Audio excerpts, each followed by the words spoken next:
going to say Shift E, that's for crease, and I'm going to press 1 on my keyboard. So I'm going to hold down Control and click here, so we get the nearest select, check a deselect. Alt Shift to one of these horizontal loops.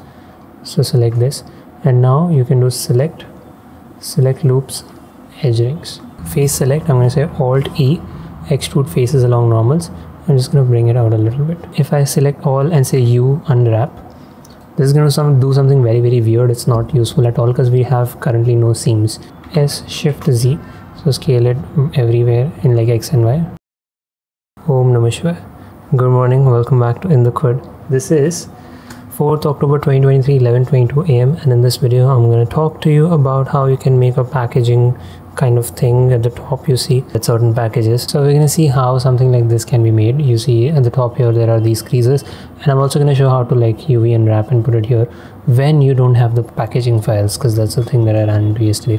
So if I go into the solid view, the main thing that I want to document is, if you see here, there is making the base and everything is fine, but at the top how do you make these kind of ridges, which is very interesting. We've done ridges for the caps that go about vertically. Here we have to do ridges which are horizontally, so it's the same exact process. In fact, yesterday I watched that video only for revision to understand what it is to be done, but in a slightly different way. I'm going to my layout, so I have a lot more space, and I'm going to enable this ref here. This is just one image that I brought in to model this thing here, and I'm going to try and show even how I modeled the dentistics, like this thing, how I modeled. I was actually thinking maybe there could be like a clever way of modeling this, but I did it in a very simple way, so I'll show that as well. So I'm going to bring my 3D cursor over here. I'm going to say Shift A, mesh, add a mesh circle. You always start with a circle. I think in my experience it works very well. Just start with a circle always. So once you have a circle, go into the edit mode with A, everything selected, and in vertex we're gonna try and trace this. So if you see things won't like perfectly line up, that is because when a photo or a photo shoot of a product like this is done, the package normally is going to have some form of inconsistency, some wrinkles and stuff. That is something we can always take care of at a later stage, but in the beginning I'm going to make it very like CGI or computer generated, if you will. Let's come in here again. I am gonna say EZ. I'm gonna bring it up, so Alt Z to go into my X-ray mode so I can see through it, and I'm gonna again do an EZ, and I'm gonna scale this down. Again, doesn't have to perfectly match up, it's just approximately. EZ, scale it down again. I'm gonna say EZ this time. I'm gonna leave it here. I'm gonna say EZ, and this I'm gonna scale it up. Okay, and I'm gonna say EZ and come in here. So if you see from your view here, this is a little too like wide, so I'm gonna say A and SY to just shrink it a little bit, not much, because we still need some bit of bulge in the center. If you were to try and visualize this, you would see that this thing here has a closing, so the top and the bottom is almost like a pinching situation happening there. So how do you get that pinching situation? I'm going to come out of my X-ray mode. In my edit view mode, we can or we cannot close this, that is completely okay, but I'm going to come to my face select and Shift Alt this loop and Shift Alt this bottom loop. We're going to say SY. Okay, so currently the cursor is at active element. I'm going to go to, let's say, individual origins and say SY. How do you know this has to go down in Y? If you do spacebar and S for scale, you'll get this gizmo. So you want to go in this direction, so that is your green, which is Y. So that's how you know. SY, I'm going to bring it in, almost touching. It doesn't have to like completely touch or something. Okay, over here there is a bit of a problem, so I'm going to go into my edge select and dissolve this. So we're not dealing with that extra loop there, and I'm going to drag this down, so SY, something like this. So we get something like this. Let me give the reference off now, it's not needed. I'm going to say shade auto smooth. That's going to fix some things here, but not completely. I'm going to do a subdiv on this, but before that, with these selected, right, the upper loop and the bottom loop, I'm going to say Shift E, that's for crease, and I'm going to press 1 on my keyboard. So that's going to give it a crease of 1. If I come into my object mode and say Control 2 for subdiv now, these top and the bottom are not going to be affected by it. Let me undo this crease part for you to just understand. If I, without the crease here, if I do Control 2, you're going to get something like weird like this happening here, which will make it a little difficult to figure out what's happening, and it won't be like as pronounced. You need to have that separation over there. So what we're going to do is we're going to remove this subdiv and go in here again, shift E1 and now control 2, so you get that pronounced separation in between here. Alternatively, you can add a loop cut here and here very close by, but that's just adding more geometry. We want to try and avoid that. Now the most important part, why I'm doing this entire documentation, and we need like horizontal loop cuts primarily. So I'm going to come in here, control R, add a loop cut and right click to leave it in position, and I'm going to make this like 20 cuts, so we get 20 cuts like this. Now I'm going to select like these edges here. So let's say I select this vertical. In the cap ridges we were starting with the horizontal, now we come with the vertical. So I'm going to hold down control and click here, so we get the nearest, closest, shortest path from here to here, which is over here. Now what we do is Q. I've put my quick favorites, but you can come in here and say select select loops. Where is checker deselect? Select checker deselect. So that gives us this. Now additionally we want to do an alt shift to one of these horizontal loops, so select this, and now you can do select loops edge rings. So now you get all of these rings in between, just like you wanted it. Okay, that's a bit of a process, but that's how you do it. Now with in like face select, I'm going to say alt E, extrude faces along normals. I'm just going to bring it out a little bit. Okay, let's say if you bring it out a lot more than what you were intending to, something like this, how do you fix this? You can come in here because you've extruded it. So how do you undo the extrude? You can do alt S and then bring that down, so that will have the same kind of effect. Okay. So yeah, that's how you get this kind of grilled look, if you will. How to texture unwrap this. So it really depends on your packaging files. So ideally you should be having packaging files for your product, which you can then UV unwrap and texture accordingly. And what do I mean by packaging files is you would ideally need something like this. So then basis whatever you have as your packaging, which is going to be a vector or Illustrator file, whatever, then you can decide where your seams should be in order to unwrap to your model perfectly. But in this case I don't have, because I wasn't even asked to make I wasn't even asked to make a 3D something for this, but I want to do it for some of my motion graphic stuff. So that's why I made it myself. So what the problem here is, all I have is an image like this. You see here is just an image solo loaded in Photoshop and put it here as backshot texture. Now the problem over here is that you don't have the backside, and even things like this here is getting cut, which is something that you have to be mindful of, like this is getting cut and everything. But for what we're trying to do, it should be okay.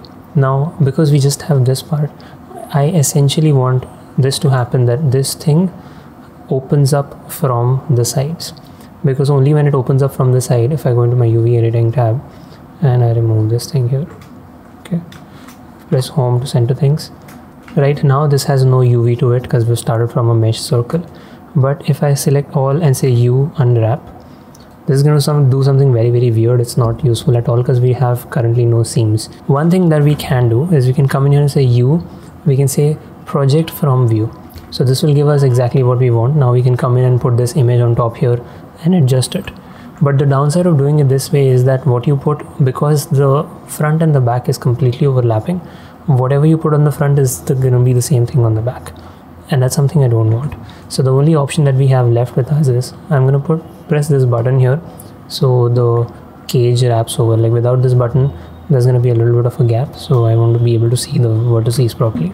I'm going to add some seams here instead of doing it this way. So obviously I'm going to go to my left view and we're going to shut the original one, and with edge select I'm going to select this loop here on the very side and say Control E, mark seam, and go to my right, select alt, select this, say Control E, mark seam, come to my front now, and now with everything selected I'm going to say U unwrap, not smart unwrap or anything. So by default this is something we get. Okay, now the point is that you want to come in and see if your things are matching up. So you see this front part, I'm in my front and this is my back. So in my front you see this is how things are. If I go up, correspondingly this is going down. Why? Because we have this thing selected here, which is UV sync selection. So if I'm going to the left, if I'm traversing this, it is fine, this is fine, like this horizontal direction is fine, but the vertical direction is flipped. So I'm going to stay in my UV mode, UV editor. I'm going to press L here and say Control M Y. So now this gets flipped or mirrored in the y direction. So you see now this will correspond to how it should be. Okay, I'm gonna go to my back and again try and see if things are working. Again, this is flipped vertically, so L, Control M, Y. So now we have something like this, and I think even this is working just fine. One additional thing that I like doing, is not very compulsory, you can just go with this as well, is that I have this UV Squares add-on, which is like a free add-on. You can just get it from GitHub, I think. Just search for UV Squares Blender add-on. What it allows you to do is it puts everything into a square, kind of a nice grid. But before that, you have to disable this live selection. Okay, so I'm going to come in here and press L. So the front face is selected. I'm going to disable live selection. So you have this, press L, and what you can do is you can come into to grid by shape. And what this does is it makes it like a perfect kind of square. And that is something I kind of like. Then again, I'm going to come in here and press L. Again, turn this off, because if you don't turn it off and say to grid by shape, it's going to say please disable. That's how the add-on works. So I'm going to say L and to grid by shape. So we can like this, and we're using the 2D cursor as pivot. Just go to median point. Okay, I'm going to enable this again. So now you have your back. I can actually scale it in the X so it's a little more even. Basically with UV, you want to make sure that the maximum space in this region is getting covered. And so you see this thing here inside Photoshop. With that image, I just put a background, yellow color background behind. So now essentially that we've unwrapped it, you want to take this image and put it into the material of this thing. So I'm going to come in here, come into my shading, and for this thing I'm going to give it a new, let's say sample pack shot. That's the name of the material. To this we're going to say, or instead of doing this, we can just come in and drag and drop this image here with the yellow bounds, plug it into the base color. So now something very weird is happening. That's something we have to fix inside our UV. So again, I'm going to come in here, and inside the image I'm going to select this one. So now you will see why things are behaving a bit weirdly. And I can go into my material preview here. So I'm going to select the back and keep the back aside for a minute. I'm not interested in the back. I'm only interested in getting the front right. So I'm going to select the front and try and place it where it makes sense. So GZ, I'll bring it up, kind of like here. Now this is where the cursor in Blender is very, very helpful. I'm going to say shift right click here, and I'm going to go to my 2D cursor as pivot. And now from here I can say SZ or SY, because we're dealing in the 2D space now, and just bring it such that it comes to the bottom edge here. Now you see again here a little bit of this is coming in the back. So let me select everything behind, which includes this, because we've put it outside. I'm going to my median point, scale this down, and I just want to put this completely in the yellow part. So now there is no kind of overlap. So this is a quick and dirty way of texture and wrapping something when you don't have the packaging files. Again, ideally you should be having packaging files which should look something like, where did that go? Somewhere it is. But yeah, primarily I wanted to cover how you can make those ridges at the top. One thing I wanted to show is how did I model the Denta sticks. I'm going to come into my layout here, and I showed you an image that I took. Just like I had this lying around because of snowy, so I had this lying around, and I was like, how could you model this? I wasn't able to like figure out how.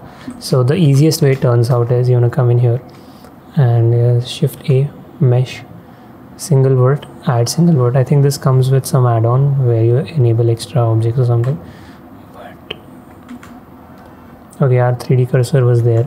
So with one, you're gonna select and grab it and bring this here. This is a single word. I just want to go about making a spline around this. So extrude and roughly follow the